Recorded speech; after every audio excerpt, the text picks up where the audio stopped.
we will have questions and answers about the Home Depot project after David Reyes finishes presenting. And we will stay after for any questions and answers after the regular meeting, and we'll stay for one-on-one questions. We always do that for our district meetings as well. Part of this process was that I was able to get a committee together, mostly residents from District 4, and I really appreciated their input. So I want to give a big thank you to those committee members of the Home Depot Site Committee, that's what I ended up calling it, and mostly from District 4. They gave honest feedback to the Home Depot team. And the big concern, as you probably could understand, was traffic on Foothill. You agree? These are the members, and if they can't stand after I say their names, and if we can give them a round of applause after, that would be great. I know two of the members could not be here tonight, but let me start off with the chair of the committee, former planning commissioner for District 4, Greg Jones. You hear Greg? I don't see him. Alan Lamson. Thank you, Alan. The applause was after they all stand up.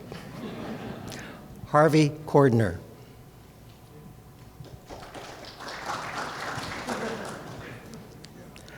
Jeff Ross. He's back east right now. Ali Podway. Nope. Roger Hammock. They went to all the meetings, let me tell you. Tim Price. Laura Allersick. Thank you, Ella. Thank you, Laura. Perry Helm. He had a procedure this morning, so he won't be here. Kathy Vasio. Thank you, Kathy. And from Pasadena Heritage, Andrew Salamina. He's back there. Now, I saved for last someone that you all know. And she is celebrating her 40 years at Pasadena Heritage. And she's been the executive director of Pasadena Heritage for 25 years. She's the person that protects our neighborhoods from mansionization and anything to do with anything that's historic. She will join David Reyes later on in his presentation and talk about the former Avon property, and so that we don't lose sight of why it's so important to us. Ladies and gentlemen, Sue Mossman. She's right back there.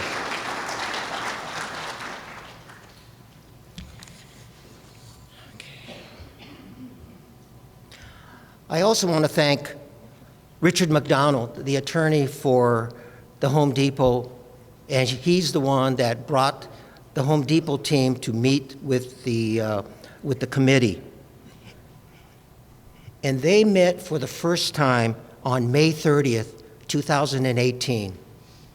And they listened to the committee, all their concerns and issues. And they just listened. Over 4 months later, the Home Depot team came back from their home office, I believe, and they showed the committee their concept plan. None of the committee members or myself have seen the final plans that David Reyes is going to show tonight. So now you can applaud. How about a big hand for the committee, for the Home Depot Site Committee?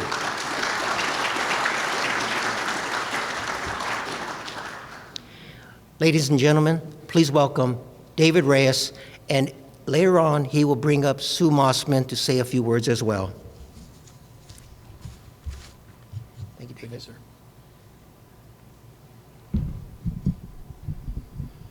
Thank you, Councilmember Masuda, Ms. Noreen Sullivan for helping set this up, and welcome to all of you residents of Pasadena, and hopefully, most likely, all of you are from District 4 and familiar with the site that I'm going to talk about.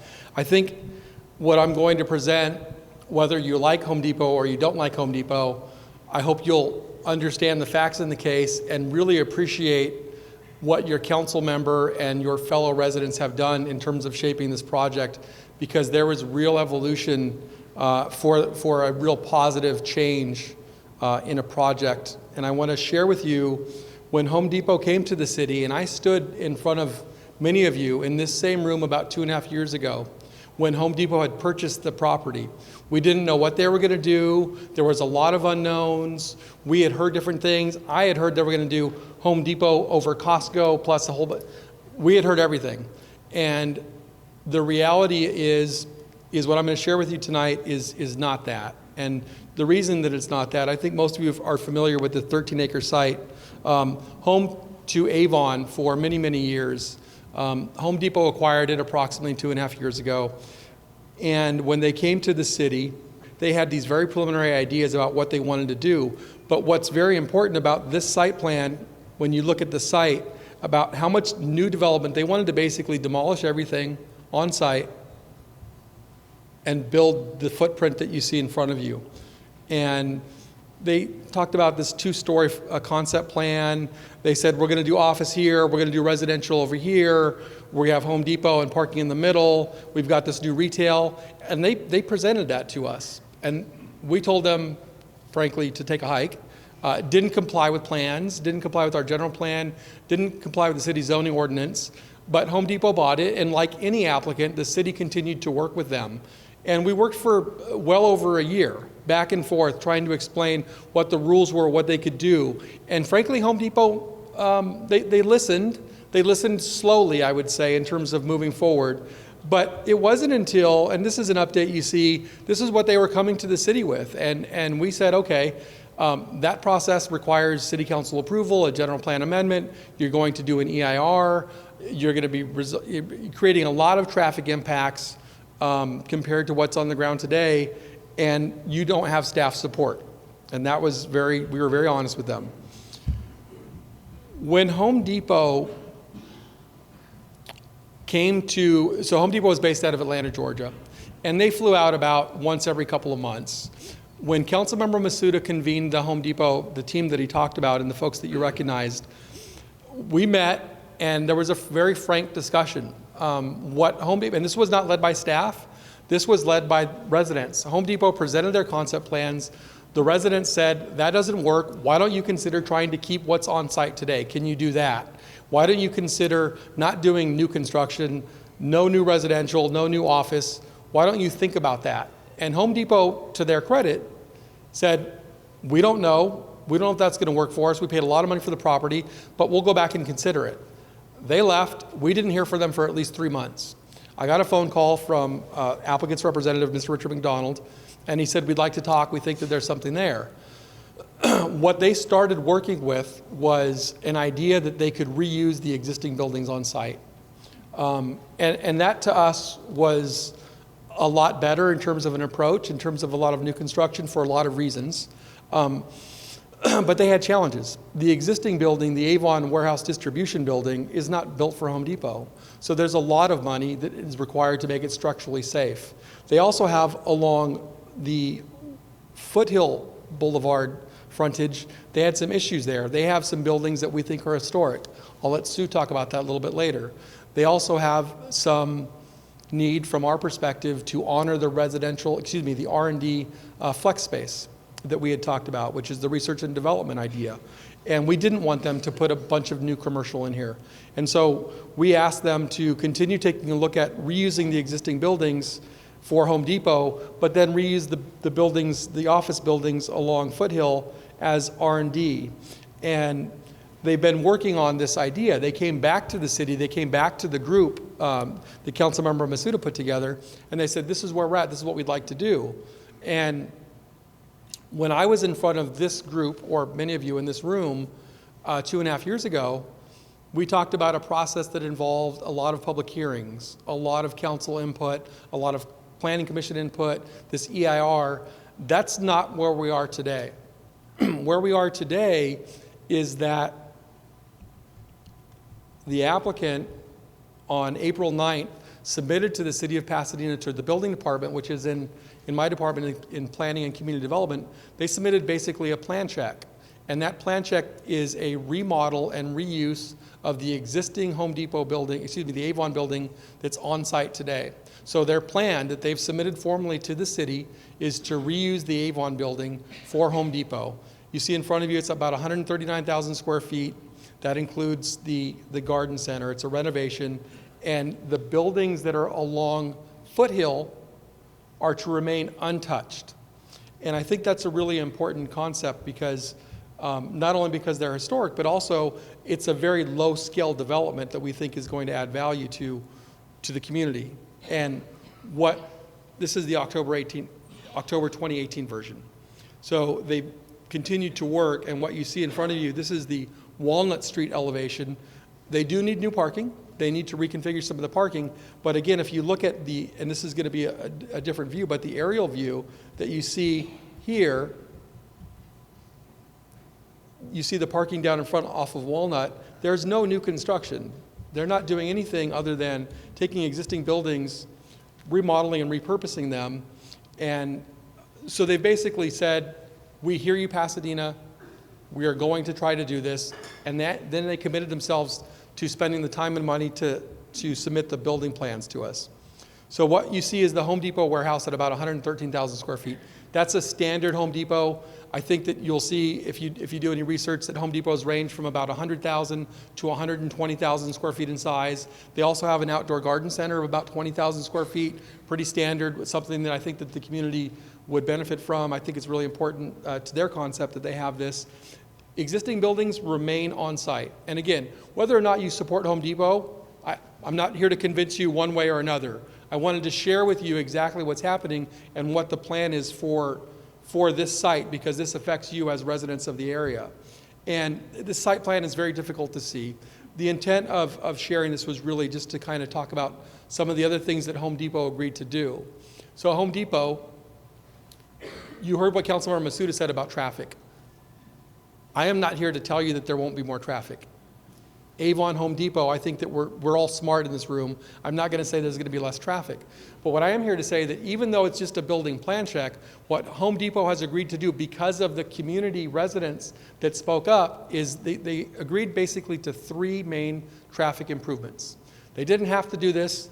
It was smart of them to do it, frankly, but it was, I would say, more the residents and the community group that was put together by Councilmember Masuda that prompted them to do this. What they'd like to do, what they're proposing, is in conjunction with the building plans, meaning they cannot open their store until they put these improvements in. The first and foremost is a median and restriping along Foothill. And this is very, very important with respect to traffic ingress and egress. We don't want a lot of cut through up into the neighborhood. And by forcing traffic along Walnut, which is more of a throughway and sort of separate and apart from the residential area, we don't think it's going to be less traffic, but we think it's less traffic intrusion on the neighborhoods. And so I think this is something that's really important in terms of the plan that's being presented. They're also doing a new entrance that is designed to have a traffic signal so that there's not backup and the proper queuing and flow can take place along Walnut.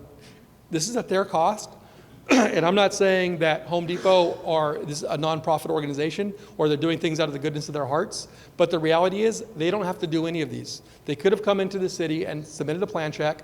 We would have had to process it because that's our job, but we expressed a concern as staff. The residents expressed concern as residents of the area, and Councilmember Masuda expressed concerns representing the district, saying that we need traffic improvements. It's about $1.2 million all said.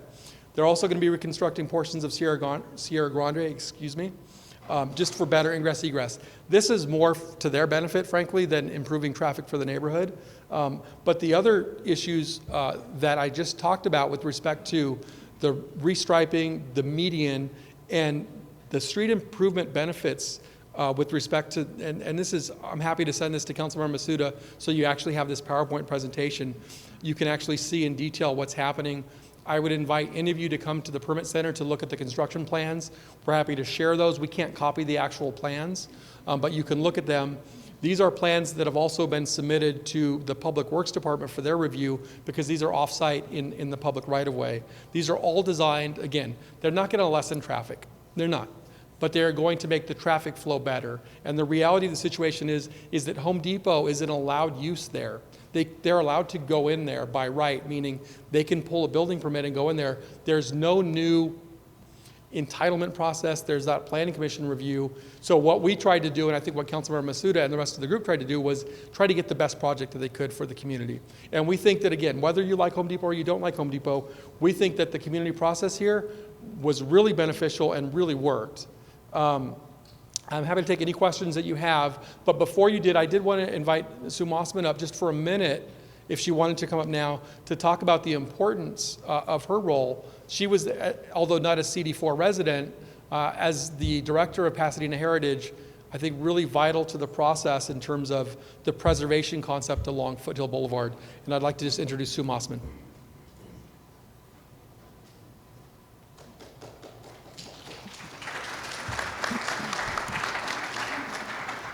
Well, thank you, first of all, to Councilmember Masuda for that very warm welcome. That took me by surprise. But thank you, Jean. I'm honored to have been introduced on my 25th anniversary year.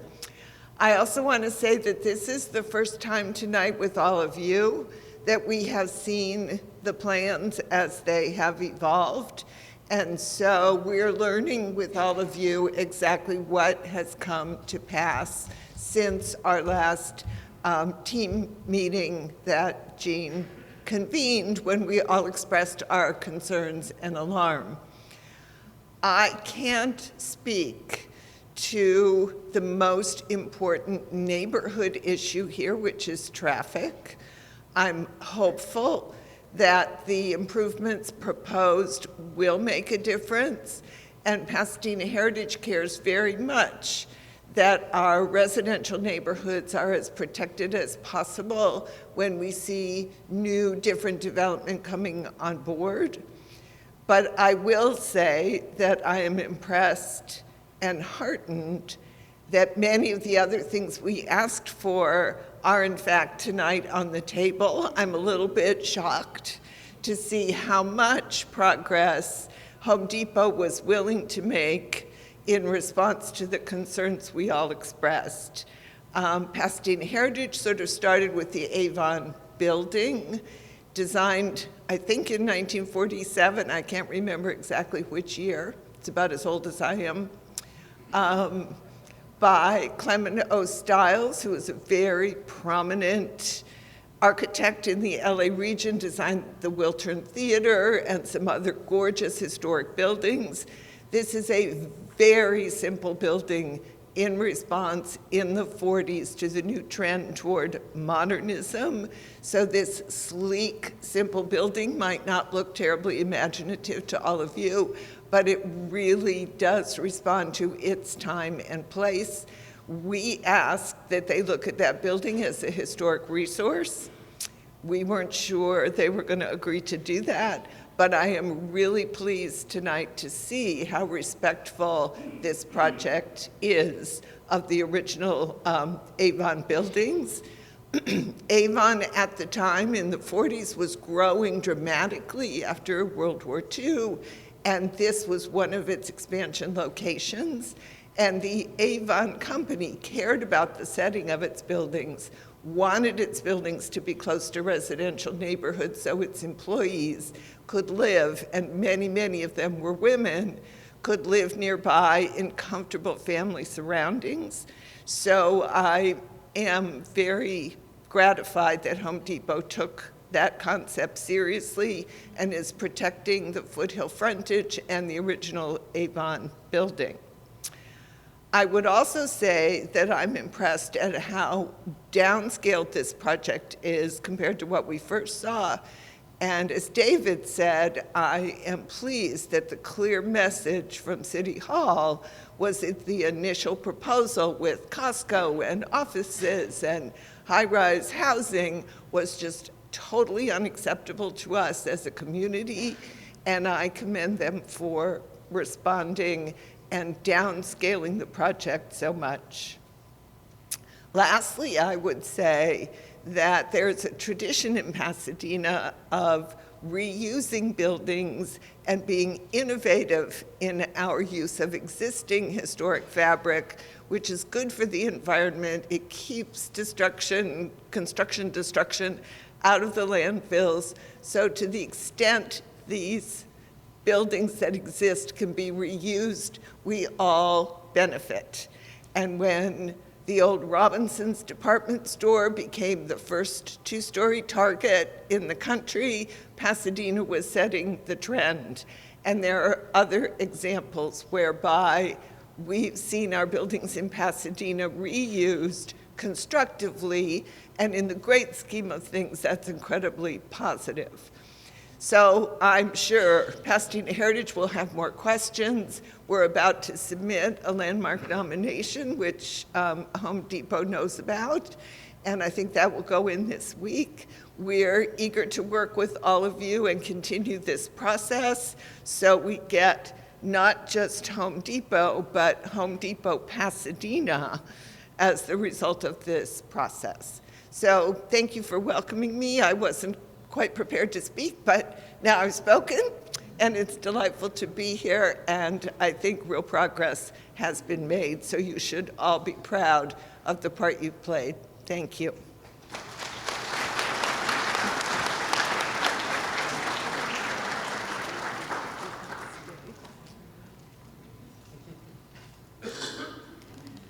Sue, we want to thank you on behalf of District 4 for all of your time and expertise.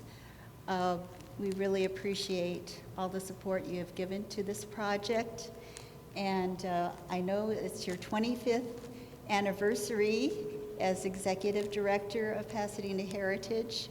And I just want to wish you the very best, always. Thank you.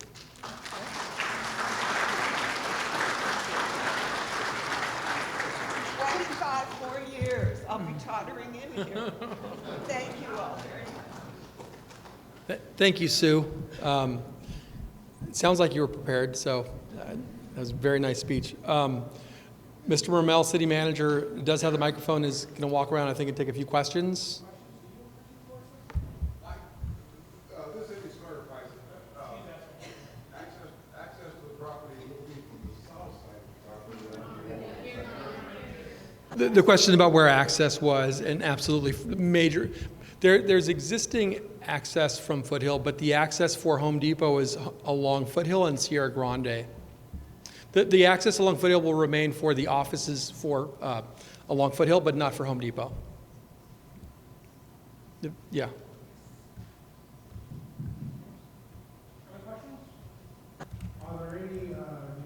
So that's, thank you, and I hope everyone heard that question about the upgrades to infrastructure and what Home Depot might have to do. This is a change of use, one that's more intensive than the previous use of Avon. And so that's exactly the purpose of the plan check process. So it's possible, so as with any plan check, the plans that have been submitted to the city, they go to building and safety, they go to fire, they go to police, they go to public works, they go to water and power, and everybody in every department that's responsible for their code sections is providing comments to Home Depot. So to the extent that upgrades are going to be required, Water and Power is reviewing the project as well as Public Works, and they will comment on that. So I don't have the answer yet because they're still going through the process and we don't know it yet, but we're absolutely evaluating that, sir.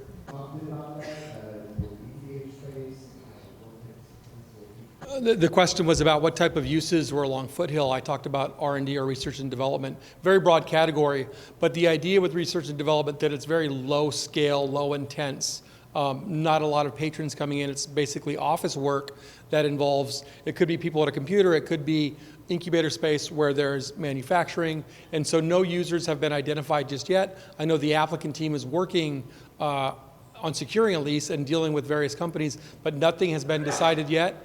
And I'm sorry I don't have the information, but there's no end tenant that's been identified just yet, sir.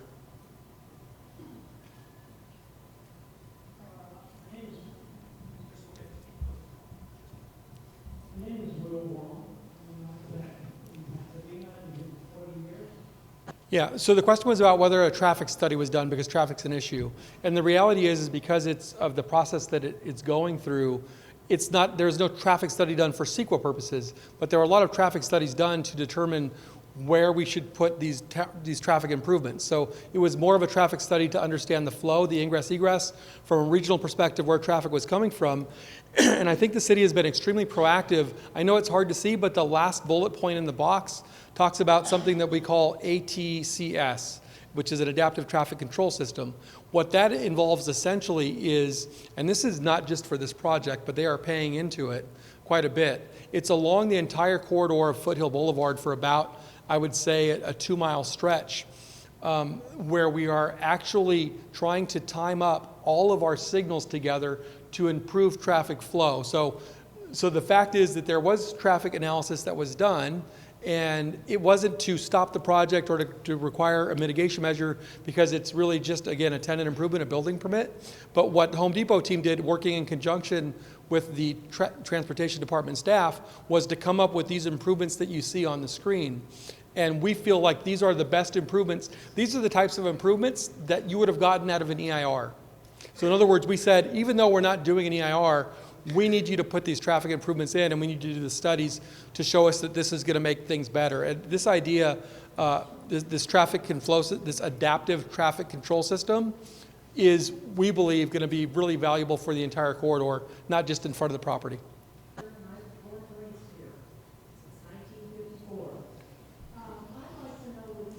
So it will not. One of the things that it will not do is reduce lanes. I think that, although I wasn't in this room several months ago when we were talking about road diets for Orange Grove, this is not that. This is identifying where we can put signals, where we can do some restriping, but it involves no reduction of lane sizes.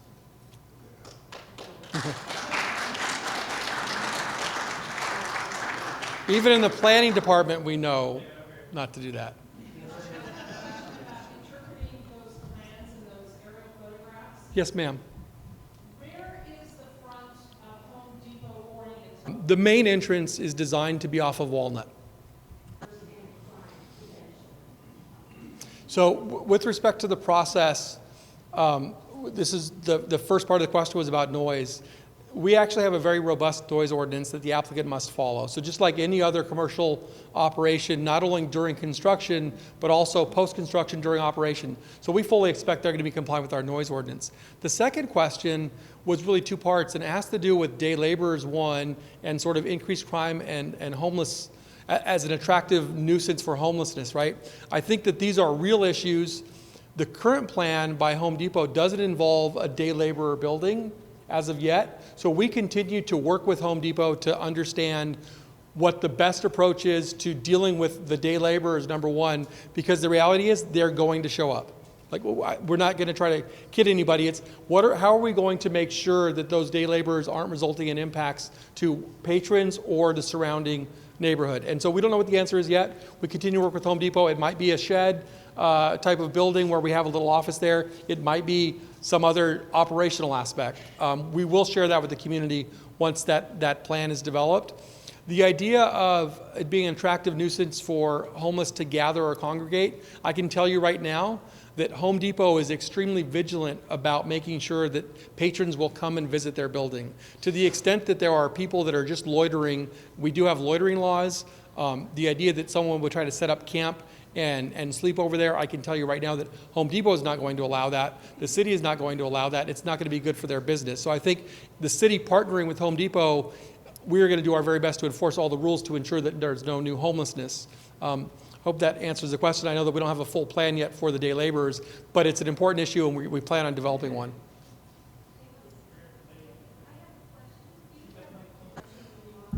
Yeah, so my guess, ma'am, the question was about the start date for construction. My guess, and there is an applicant here, I won't bother Richard. The reality is that they're probably about 2 or 3 months away from getting their actual building permit. You know, it's a back and forth process. They submit plans, every department reviews them, we give corrections, comments, they make those corrections, resubmit to us, and then at the end, if they've met all the conditions, they get a building permit. That could be in 3 months, and then they could start construction sometime, you know, as early as November. Hello, Diane. About the commercial delivery truck. Yes. Have you a plan? Then thanks for saving the easy questions for me. I'll start with the last part in all seriousness. So that's not true. And the fact is that the East Pasadena specific plan still exists today, and we're still under those rules. There is an area within East Pasadena that doesn't allow big box. This is not one of those areas. So it has nothing to do with Lamanda Park or any changes that council has made. This is an allowed use. What wouldn't have been allowed by right is the previous project, this version.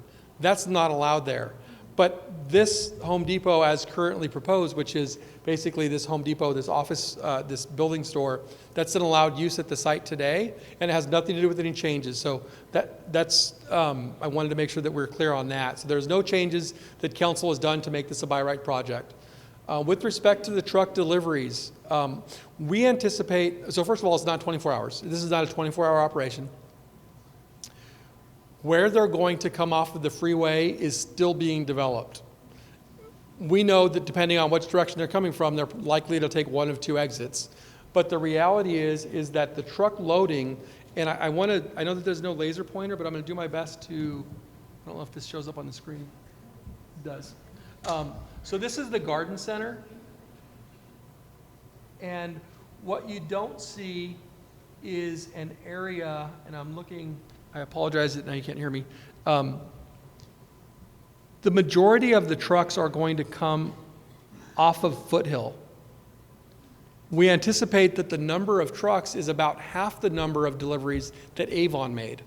So the reality is, in terms of the number of trucks that Avon had on a daily or weekly basis, is going to be reduced, cut in half. So we feel strongly that there's not going to be any impact from the trucks. Again, there's going to be more traffic from patrons. We know that. There's going to be more cars because today cars don't go there. It's a distribution center. So I hope that answers the questions about the trucks. We feel very good that there's actually going to be a reduction in the number of trucks.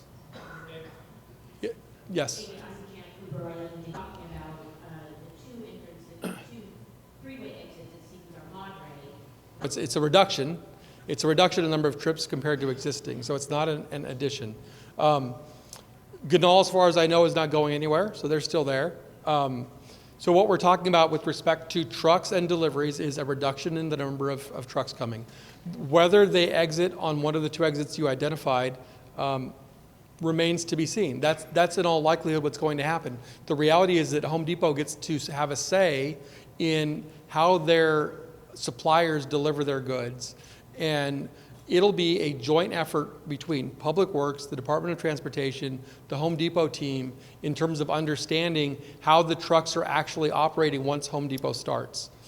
It's also incumbent upon the city and the residents to identify, once they open, if there are issues, how can we work with Home Depot to tell them to modify what's happening in a way that's going to help the residents. What we've seen from Home Depot is that they are willing to listen to the city. So once they open, it's anticipated that there's going to be issues that people point out, and we're hoping that the Home Depot team will continue to work with the city to modify the plan and listen to the residents. But the reality is, with respect to the truck trips, we anticipate them going almost the exact same way that the existing Avon trucks go in and out, but at half the pace. Was that the last, Howie? I was at their long-time resident. We worry about parking. I'm at La Tierra and Daisy, Matero. That parking is already a nightmare. Thank you, Howie. I think that one thing that the city, as the planning department continues to work with East Pasadena, whether it's a development project for housing or something like Space Bank, the issue of parking always comes up, whether or not it's within a transit-oriented development area and zone. And the reality is we actually were working with Richard McDonald and that team to provide, they wanted to provide more parking than the code requires. So I have no doubt that this will be plentiful parking. Not only are they doing new parking on, so they're over the zoning code, so they meet the zoning code and beyond. So they have the street parking, what you see in front of you. What you see off to the left of the screen is a new half-level deck of parking as well. So they're building subterranean and then one level above in addition to the new surface parking. So the reality is, Howie, is that it's going to be more parking than is required by code. We don't anticipate parking to be an issue. Good evening, David. My name is Martin Sanchez. So looking at the aerial view straight ahead, you see a ton of square footage of roof space that's not being used. You know where the discussion's going. Solar panels. So we'd love for them to be net zero. Title 24 is actually changing in this next cycle. So in January, we're going to have really good rules. The reality is we can't force them to go 100% solar and 100% net zero. But I can tell you that they've been very open with our water and power department in terms of adding electric vehicle stations at their own cost. City's going to partner with them. I think that they'd be open to doing some rooftop solar potentially. We know that the existing plan, the remodel and reuse of this existing building is putting a tremendous stress on the structural capabilities of that building because it's older. So we're not sure that rooftop solar on that building makes the most sense. And not only is it old, but it's really weak structurally. But I think that there is an opportunity, and we did talk about that with them, that maybe they need to explore that going forward because it would be a tremendous value to be really net zero. And but they've been, like I said, they've been very proactive with our water and power department. They want to provide electric vehicles. They want to provide fiber upgrades for Wi-Fi on the site. So I think we're hopeful that we can get something more than code required out of them. Yes, ma'am.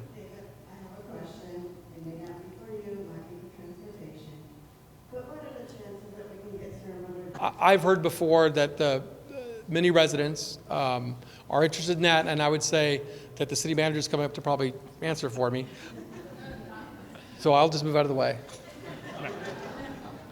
So we're not going to put the new director of transportation on the spot just now, but a few weeks ago in one of our recent city manager newsletters, and I'll make sure we get it to Noreen so she can share it with people, we did include an analysis of that modification that was made to the street. It showed that the change actually has achieved what the result, what it was striving for. I know it may be unpopular. Now that we have a new director on board, as she's getting up to speed, she'll review that, and no promises, but she'll take a look at it and to see if it warrants any modifications. But at a minimum, I'll share with Noreen, and she will share with all of you our last analysis on that, which was a couple of weeks ago. Thanks. Thank you. I have a question regarding the solar.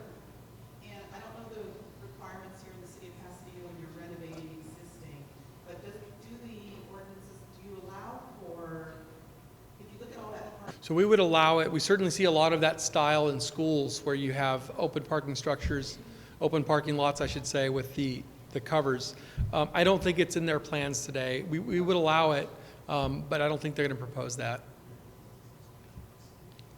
Hi, James Farmer, resident of Lower Eaton Wash. My question is, will there be a local source or when this construction starts, are you hiring locally? Is there an incentive for Home Depot to hire local? I think the city does have. Oh, I see my boss coming up again. Well, you got the answer. No, I do. But go ahead. Okay. No. Let's see how you did it. So first of all, they're not required to. The city does have a local incentive program relative to local hire and then tax rebates on the construction tax. So I think incentives are in place, and again, everything I've seen about Home Depot is that they want to go into a community and do right by that community. So I would suspect that you have the applicant here who's listening to this conversation, who's likely going to pass this on, and maybe part of their plan already. But again, we can't force that. I'm not sure if you want Mr. Ramel. No, that was a solid B+. That was good. We do have a construction tax in Pasadena. It's just a little bit under 2% of the value of the permit. And for any private construction job, which this is, if the builder agrees to hire Pasadena residents, they can receive up to 50% of that tax back. So there is a built-in incentive. Good job. Any more questions? Hi, George Patrielli. I'm a Daisy Villa resident, Broker Citizen. That's a great question, and I think I'm going to answer that by showing this slide again, and this is what they submitted to us. We said no way, and they listened, and they got to, this was probably a very big money deal in terms of what was on the table. They really wanted to do this, and they had multiple iterations of this plan. We continued to tell them that was not a good idea, and where they landed was here. So I would say that they're very receptive to listening to the community. As a corporate entity, they've really shown themselves to be a partner. So I would hope that they would continue that when they do their hiring.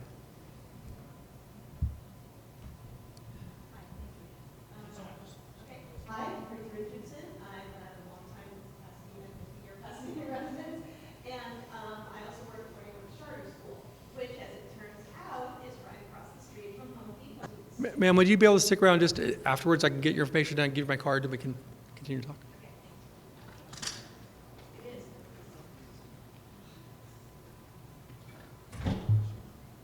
Gary Hesse, Upper Hastings Ranch. I think this program will be a success with meeting a lot of the needs. Yeah, Space Bank is 550 units. What we've looked at is not only from the general plan perspective in terms of what the city's growth plans were and whether or not these projects are within those, but it really was this last bullet point. I know I've talked about it twice, but the adaptive system that we're talking about is meant for the entire corridor to address all of those new developments that are coming, and that's where we've been looking at it long term, sir. Hi, people from Foothill, was it only from Walnut? Somebody could, but it would be very difficult. It's a small access that exists today. It's only meant to serve the Foothill fronting offices. It's hard to get to the parking structure. The intent of the design, you can't really get to the parking. So that's something you can access the site, but you can't then get to the other side of the parking. And so we think it's going to be preventative, and no one's going to do that. It would be silly. I'm sorry? So it's basically no change because they're not doing anything. There's literally no new development there.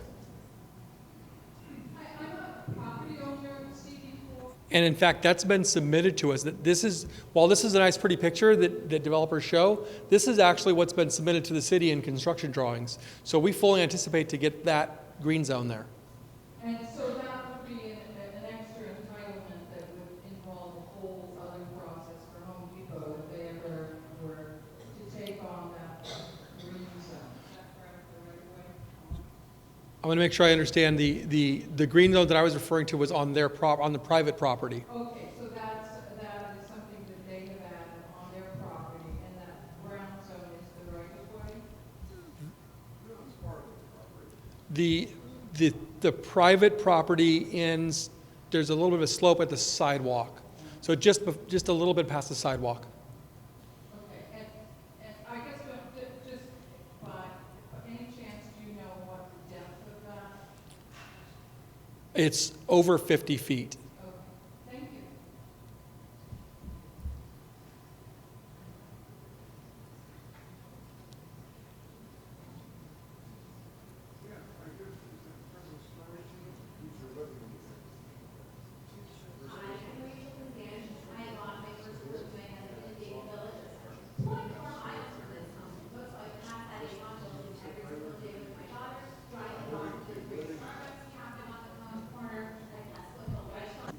So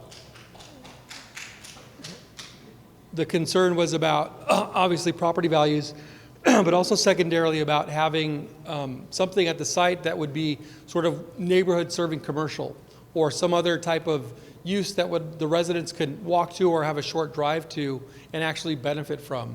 So one of the things that I wanted to educate the audience a little bit about our department, and so we're not developers.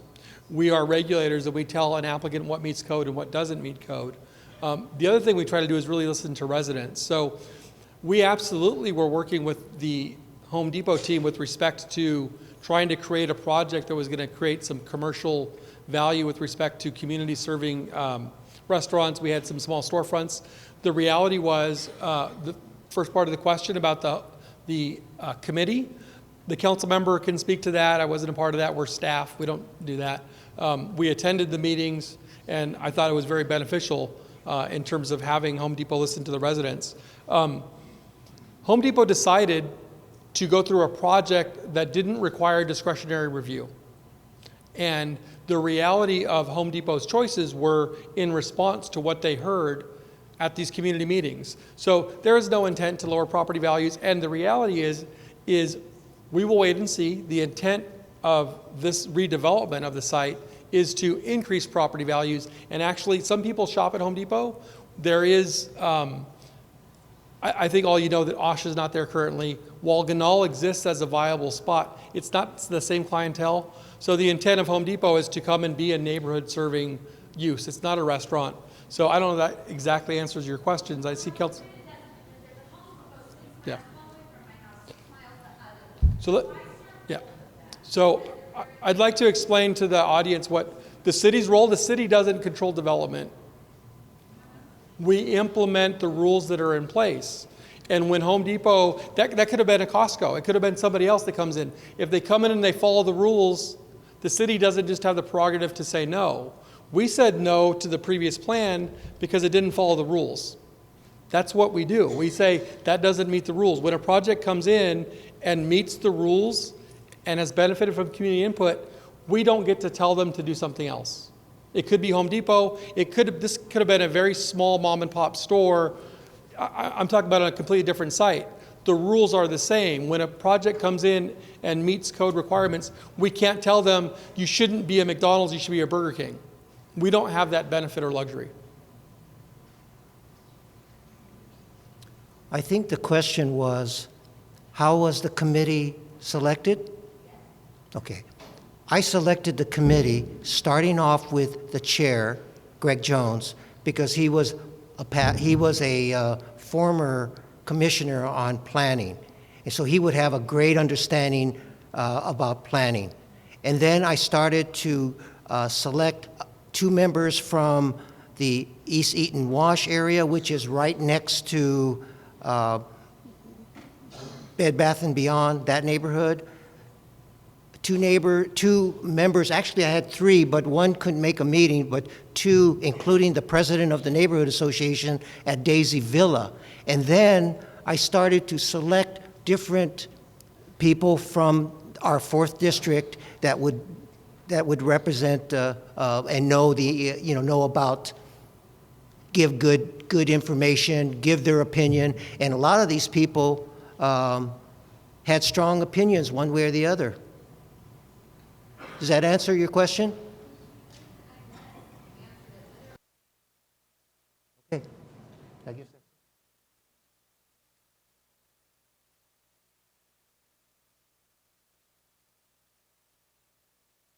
We have time for maybe about 2 more questions on Home Depot because we wanted to allow about 15 minutes or so for other questions of other topics. The question was, how about a Costco? So the big plan that you saw that David showed when we first talked to Home Depot, they said, have we got an idea for you? It's a Home Depot and a Costco. And the part of my brain that's responsible for the city's budget said, yeah. But then reality set in. It's just too big. It's just too big. And that's what Gene told them. That's what David told them. And that's why they worked to pare it down.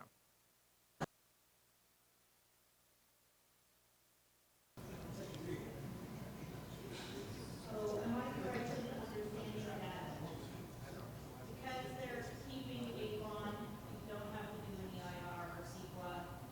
If there was a project that involved new construction, they would involve a discretionary review.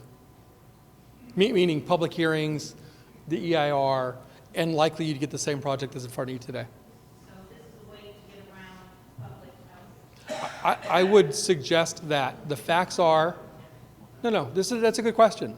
I would suggest that the applicant wanted to go forward with the other project. They heard what the residents said the Councilmember Masuda talked about, and they responded.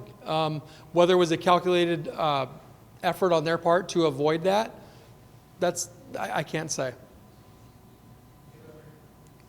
Hi, Peter Madison. Two small questions. The new parking structure proposed, since a lot of us drive trucks and things like this, will be taller to drive trucks into? Will that be thought about, do you want to put some tire structure? Yeah, it's a very good question because what was originally proposed to us was some large freeway-type signage. I think the applicant team is presenting here a signage plan that they intend to go forward with. This is what you see on the Walnut side. It's similar on the Foothill side. They may propose something different, but it'll all be within code, or it'll go to a public hearing, public process. Thank you, David. Now, we're going to hang around for a little bit, but we have some time left in the meeting, so if there's questions unrelated to Home Depot, myself, David, the council member, will do our best to answer.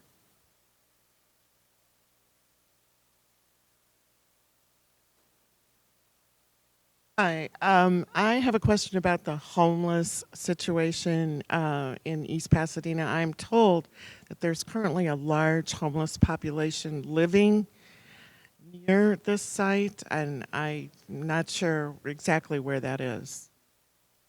What's being done about it? Probably referring over to near the Kinaloa site. Homelessness is the number one issue I hear from people. It's the most difficult issue we're facing.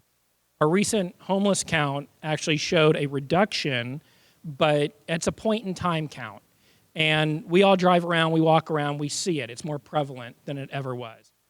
The city's working hard to try to find places to house people, because that's really the solution. We're working on a project called Heritage Square South to house homeless seniors. We passed a hotel-motel conversion ordinance.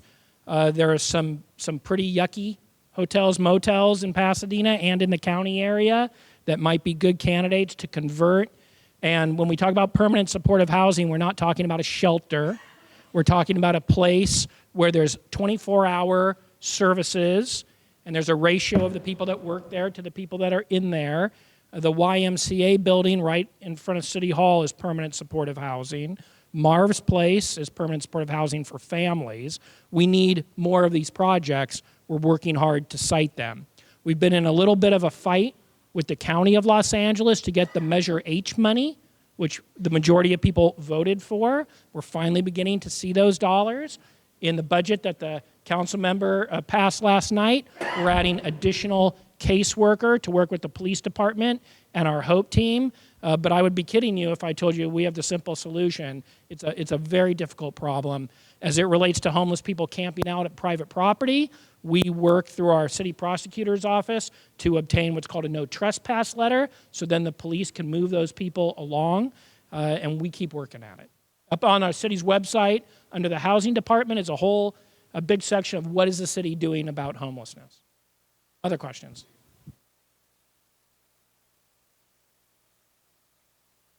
I'm interested in knowing about the Albertson situation, if progress is being made on that. There is active code enforcement along with the city prosecutor's office we're working really to make sure that it's cleaned up. And to the extent it's not an eyesore, we would certainly hope that it'd be redeveloped and sold off, but it's not yet. So I guess to answer your question is, the progress is we continue to work through code enforcement in the city prosecutor's office to ensure that the project is cleaned up. I think that the last time we were out there, some of the action items that we asked them to do were actually done, but they've not sold it off yet, and they're not doing anything with it. It's vacant. So one of the challenges for the city, and the council member is always focused on this, he always asks me about it, that's private property. And the city doesn't control private property. But as David indicates, what we can do is we can aggressively enforce our codes in terms of making sure that the property is clean. In a little bit of fairness to the owner, people that live in the apartment building sometimes dump their discarded furniture there. And we get on the owner of the Albertsons property to get that cleaned up. Ruth Martinez, who was here a little earlier, may still be here. She's constantly looking for other quality tenants to bring to the owner. But we have an intransigent owner who apparently owns enough property that they can afford to sit on that. Albertsons would have stayed had they just invested a little bit in the center, and it's really a bad situation. We keep plugging away. I'm going to run back here. Steve, I want to add to your comments. Albertsons Good did want evening. to stay. And I met with the representative from Albertsons. His name was Jeff. And he tried everything to stay. They were willing to fix the whole store on their dime. But all they asked the owner to do was to fix the rest of the shopping center. I would have jumped at that deal. But he didn't even get a response.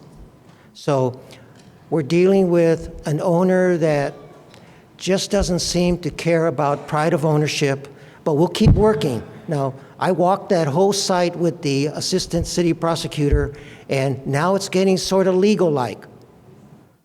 We don't want to be that way, but it's getting that way.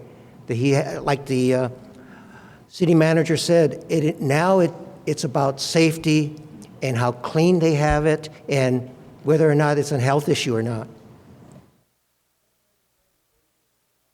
There are some occupants there, but let me give you an idea. Over 10 years ago, they had a fire in the laundromat. All they did was board it up, and it's still the same way.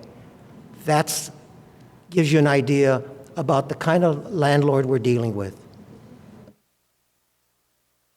Hi, my name is Shar Bland, and I live by the Edison corridor.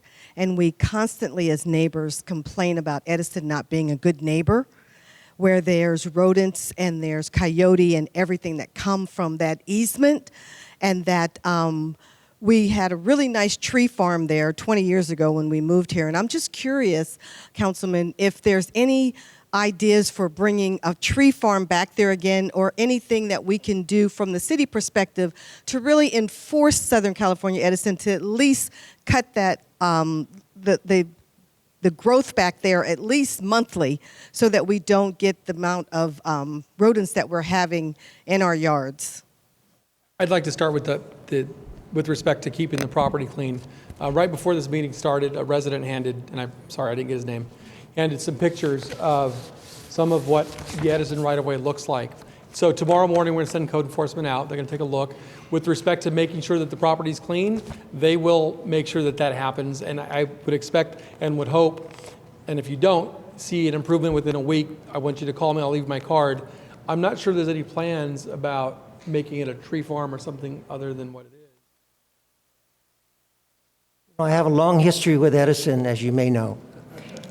And Maureen Sullivan, my field rep, has a great relationship with the representatives from the Edison corridor. They're not always the quickest to clean up the site, but they do weed abatement twice a year, and we are on them to do it. But just this past week, I got an email from someone that's right adjacent to the Edison corridor, and he's starting to see beetles. And that's something that happened about 8 years ago, he said. So we contacted Edison to take a look at that issue about beetles. My next question is about the Space Bank development property and the potential exposure to toxins. I understand, Mr. Masuda, that you've been meeting with residents. I live very close to the impact, very close to the impact, and we have not seen you on our block and in our community. When can we arrange a time for you to come back? I know you're not in favor of the project, you've spoken out against it, but when we talk about property values being impacted, living next door to a toxic dump, I don't see anything else that would hurt our properties other than that. When can we see you in the community? You are right. I was against the project, and I lost that vote 5-3. I was against the project especially because of the traffic and it being building 550 apartment units right next to a freeway. Now we're into the cleanup, and our state department that takes care of it, DTSC, has all the comments that we added from the city of Pasadena to the comments that were already there. We submitted it the last day. Our city manager wrote DTSC, and now it's up to them to give the developer the final plan to do the cleanup and the testing. And I would just add, with Councilmember Masuda's leadership, one of the things that we did was we engaged our own consulting firm.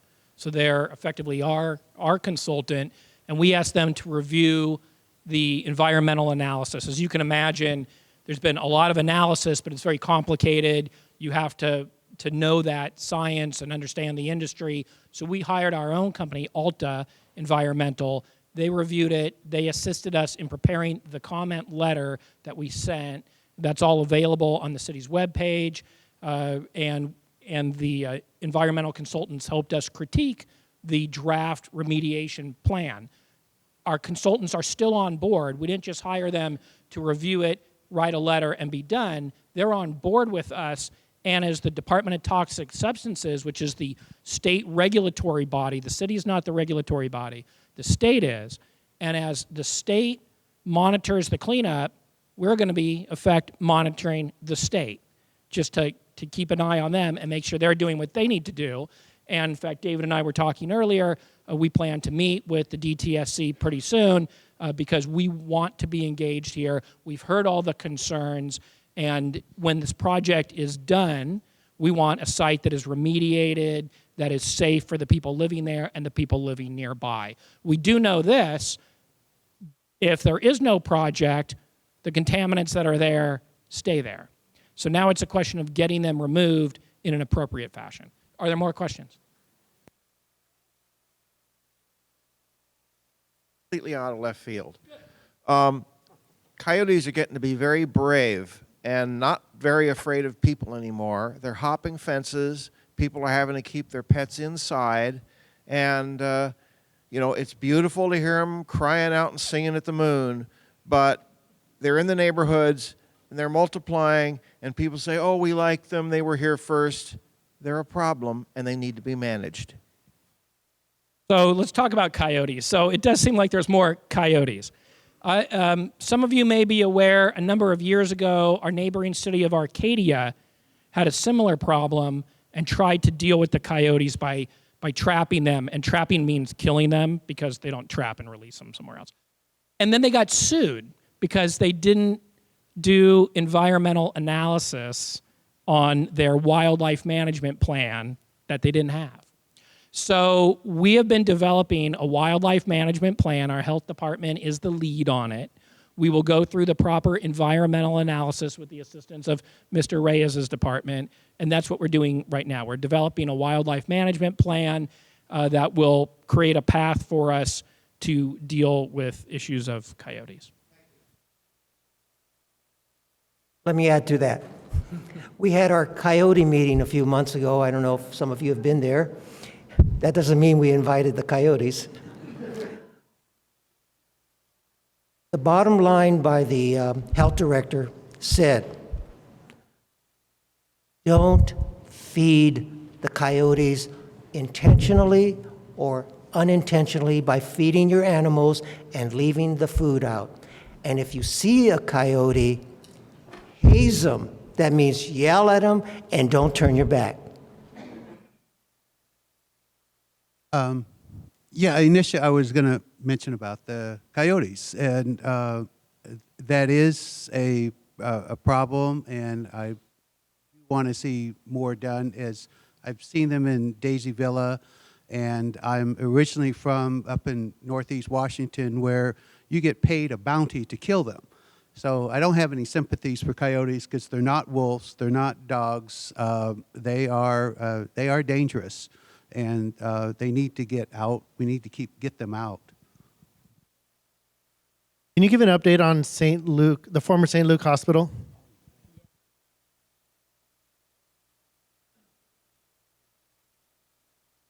So the property owner has submitted various plans to the city.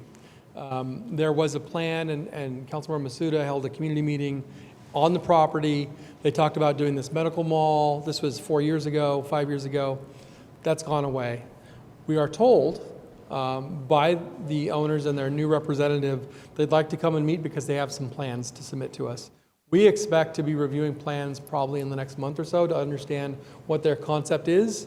And once that proposal is made public, we will certainly share it with Councilmember Masuda. That would be a plan that there's going to be public meetings about. There's going to be a public process. We don't know exactly what the plans are today, so we don't know what's going to happen, but we do anticipate some redevelopment of the site. All right, time for two more.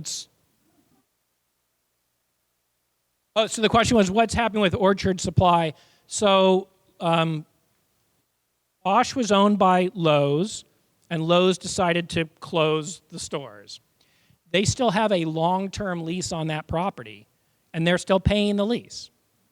So conceivably, not much may happen for a long time.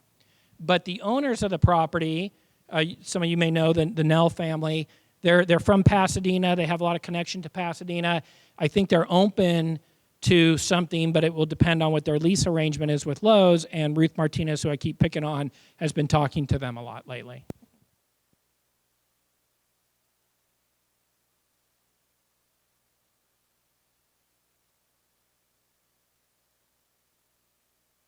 I just wanted to know if there was any code enforcement on the St. Luke's to get them to clean it up. Code enforcement activity at St. Luke's, have we been on them? We'll send someone out. So we're very reactive in terms of how code enforcement works. If is there an issue that you're aware of, sir, with respect to the property? We'll send someone out this week to take a look, sir. Who's the lucky last questioner?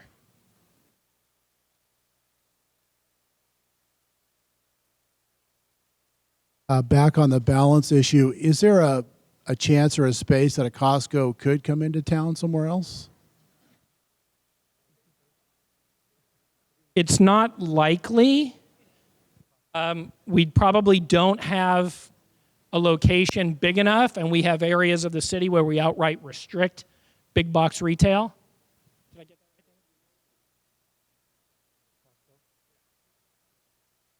I think both the city manager and our planning director talked about Costco. From the very beginning, we had a meeting, and the mayor and these two gentlemen as well, and we talked about that possibility. And I said from the very beginning, there's not going to be both a Costco and a Home Depot on one property. That's it.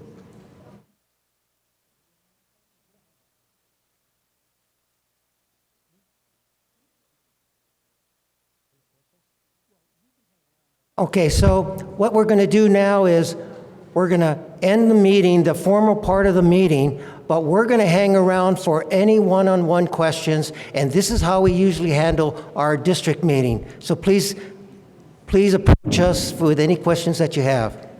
Thank you all. Thank you for being here.